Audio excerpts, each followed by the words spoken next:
Em 13 de junho de 2025, Israel iniciou uma série de ataques de precisão em larga escala contra a infraestrutura nuclear e militar do Irã. A operação recebeu um nome de código. Após meses de pesquisa, mapeamos essas instalações nucleares secretas do Irã, algumas das quais estão escondidas profundamente sob a terra, outras estão à vista. Cada local revela uma parte de um quadro mais amplo. Mas mais importante ainda, precisamos entender o porquê. Israel está tão determinado a impedir o enriquecimento de armas nucleares pelo Irã que, segundo a inteligência israelense, uma centrífuga iraniana pode estar a apenas alguns dias de produzir uma bomba nuclear, sem esquecer o detalhado processo de fabricação delas. Também vamos analisar a estratégia de Israel, estudar os alvos e revelar as verdadeiras razões dessa escalada dramática. Tudo isso no próximo vídeo. O Irã possui várias instalações nucleares subterrâneas. Vamos analisar algumas das principais. Primeiro temos o programa nuclear FOR-DO. É uma instalação de enriquecimento construída dentro de uma montanha, oferecendo melhor proteção contra possíveis bombardeios em comparação com a usina de enriquecimento de combustível. O segundo é a instalação nuclear de NATANDZ. Lá estão localizadas várias estruturas, incluindo 2 estações de enriquecimento, uma enorme fábrica subterrânea de enriquecimento de combustível e uma planta piloto de enriquecimento de combustível na superfície. O terceiro local nuclear é Isfahan, o maior centro tecnológico nuclear, localizado nos arredores da cidade.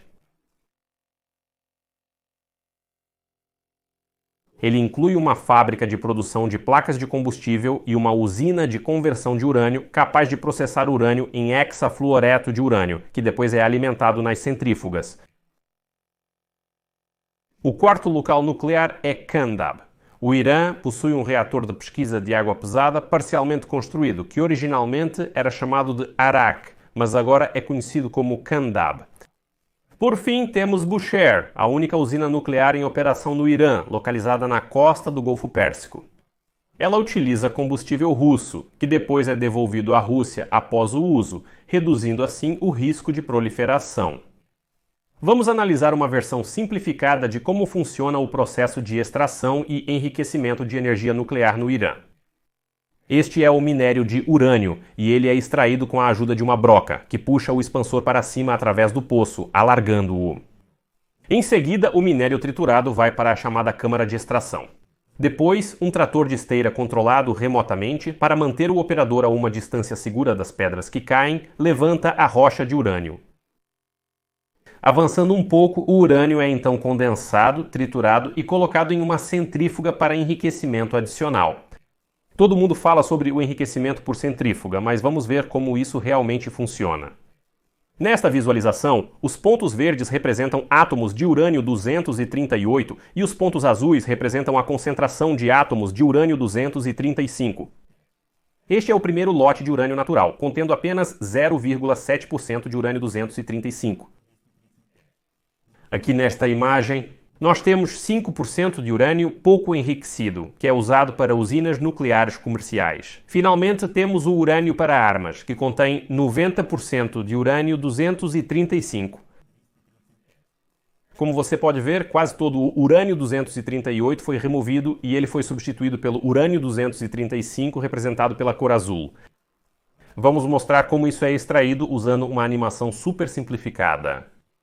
A centrífuga consiste em um tubo de alta qualidade com um motor giratório na parte inferior e um tubo de alimentação na parte superior. O urânio é alimentado na centrífuga na forma de um gás chamado hexafluoreto de urânio. Quando o motor gira em alta velocidade, o urânio-238 mais pesado se separa do urânio-235 mais leve. Com a força centrífuga, o urânio-235 sobe e se acumula nesta parte da centrífuga, enquanto o urânio-238 mais pesado, de cor verde, cai para o fundo da centrífuga. E o processo de enriquecimento é concluído. Vamos ver como Israel usa a força aérea para atacar alvos nucleares. Às 3h30 da manhã, Israel lançou cerca de 200 caças, posicionou mais de 330 munições para atingir dezenas de alvos nucleares e militares, a principal instalação de enriquecimento do Irã e complexos de produção de mísseis. Embora essas rotas possam parecer simples, Elas envolvem um planejamento complexo, incluindo cálculos para reabastecimento em voo e coordenação dos aviões de ataque para atravessar a Jordânia, Síria e Iraque. Eles também neutralizaram possíveis ameaças de defesa antiaérea na Síria e no Iraque para garantir um tempo mais seguro caso fossem atacados. A estratégia de Israel era atacar o Irã em 3 ondas. A primeira onda tinha como alvo instalações de defesa aérea baseadas em terra, estações de radar e quartéis generais de defesa antiaérea do Irã em Teherã, Elam e Cuzistão.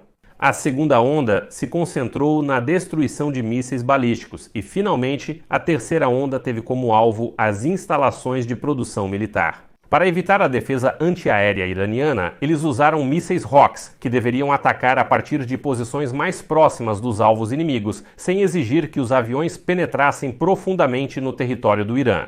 Surpreendentemente, o sistema de defesa antiaérea iraniano, Bavar 373, se saiu melhor do que o esperado.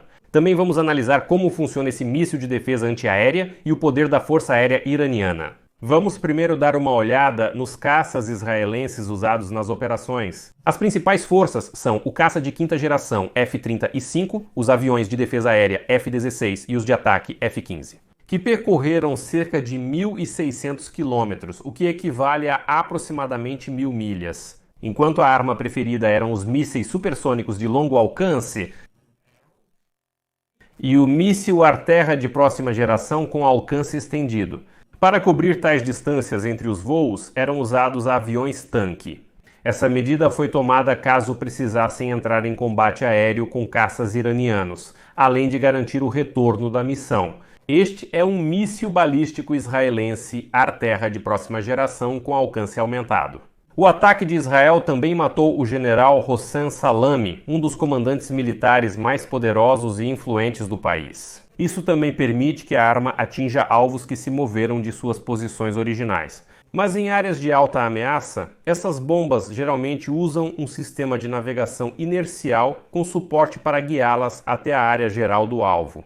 Antes de mudar para a cabeça de busca infravermelha na fase final do voo, destruindo os alvos com penetração profunda ou explosão fragmentada, conforme necessário. Surpreendentemente, os mísseis Bavar 373 e S-300 conseguiram interceptar drones israelenses e vários mísseis. Vamos dar uma olhada rápida no Bavar 373. Esse sistema utiliza mísseis Said-4, que são colocados em 2 contêineres de lançamento retangulares. Ela está equipada com uma matriz de antenas em fase para rastrear tanto alvos aerodinâmicos quanto mísseis balísticos a médias e longas distâncias. Um dos radares usados no Bavar 373 é o Mirai 4, uma matriz de antenas em fase com alcance de 450 km, que, segundo o Irã, pode rastrear até 200 alvos simultaneamente. O ataque israelense pode ser dividido em 3 etapas distintas. Primeira, segunda e terceira fases, cada uma delas visando componentes críticos da infraestrutura militar do Irã. A primeira onda é direcionada para desativar os sistemas de defesa aérea do Irã em Teherã, Elam e Kazis. Aqui estão alguns dos ataques confirmados na região, também confirmados pelo Irã, que foram atingidos ou parcialmente danificados. Os principais alvos incluem sistemas de mísseis antiaéreos ou instalações de defesa aérea e estações de radar, que são cruciais para a detecção precoce e proteção contra ataques aéreos. O Comando de Defesa Aérea do Irã confirmou que os ataques ocorreram e tinham como objetivo enfraquecer a capacidade do país de rastrear e responder a futuras ameaças que possam surgir.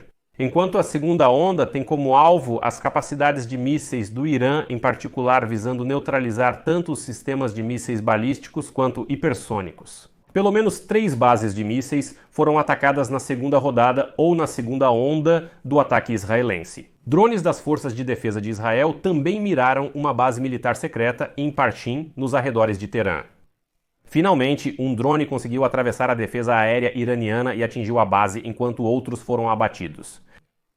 Esses ataques têm como objetivo impedir que o Irã lance ataques de mísseis em retaliação. A terceira e última onda tem como objetivo destruir quartéis militares-chave e instalações de produção essenciais para a fabricação de mísseis e a logística militar do Irã. Os alvos incluem os quartéis Kadiri no castelo Hassan Khan, centros de produção e treinamento de mísseis, centros de logística da Força Aérea Sepah e os quartéis Amali, que supostamente estão incluídos nesta fase para prejudicar o apoio logístico e as estruturas de comando. Israel também tentou atingir bases de mísseis onde estão posicionados os mísseis Fatah 1 e Fatah 2. Ela foi usada pela primeira vez e é um dos sistemas de mísseis mais avançados do Irã. O que a diferencia de outros mísseis balísticos é sua capacidade de acelerar fora da atmosfera terrestre, enquanto suas superfícies aerodinâmicas controláveis permitem a direção. Para desviar do famoso sistema de defesa antimísseis criado por Israel,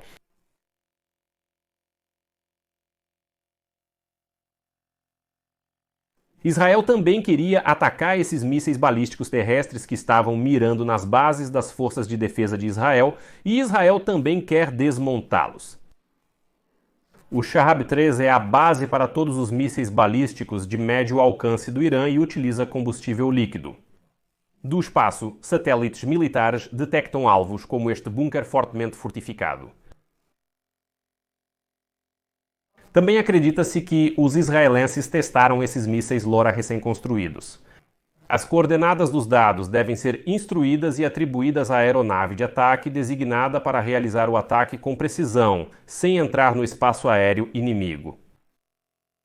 Esta é a LORA, um míssil balístico de alta precisão, capaz de atingir alvos estratégicos profundamente no território inimigo, desde caças a jato até aeronaves pesadas como esta. Segundo a empresa, pode percorrer enormes distâncias, realizando um contra-ataque rápido sem acionar os sistemas de defesa deles ou invadir o espaço aéreo inimigo. Isso é alcançado ao atacar de cima em um ângulo de 90 graus em velocidade supersônica. Esse míssil balístico aéreo pode atravessar o escudo de defesa aérea carregando uma ogiva que pode ser guiada e um sistema de navegação inercial que é imune a interferências.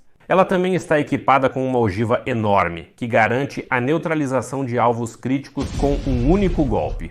Você pode perguntar onde estão os caças iranianos e como eles se relacionam com Israel nesse ataque?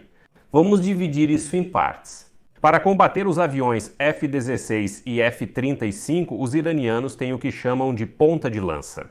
Ela é composta por aviões de fabricação americana, cerca de 64 unidades do F-4 que o Irã comprou durante o regime do Shah. O F-4 é o principal avião de ataque do Irã e é considerado a base da Força Aérea Iraniana. O Irã possui cerca de 40 unidades do caça F-14, também de fabricação americana, que ainda tem capacidade de representar uma ameaça para o F-35. O Irã também adquiriu cerca de 30 caças multifuncionais MiG-20 e 9 da Rússia, que curiosamente foram desenvolvidos para combater o F-16. A segunda parte da defesa antiaérea é o sistema de defesa aérea S-300, que custa 800 milhões de dólares e é capaz de interceptar alvos a uma distância de 120 quilômetros, o que equivale a aproximadamente 75 milhas. Quando lançada em uma trajetória balística, ela pode alcançar uma distância de até 400 km, o que equivale a cerca de 250 milhas. Mas eles poderiam interceptar mísseis de cruzeiro voando baixo, caso contrário. A destruição poderia ter sido muito maior se não fosse por esse sistema de defesa aérea. Por favor, inscreva-se e ative o sininho para ver mais vídeos.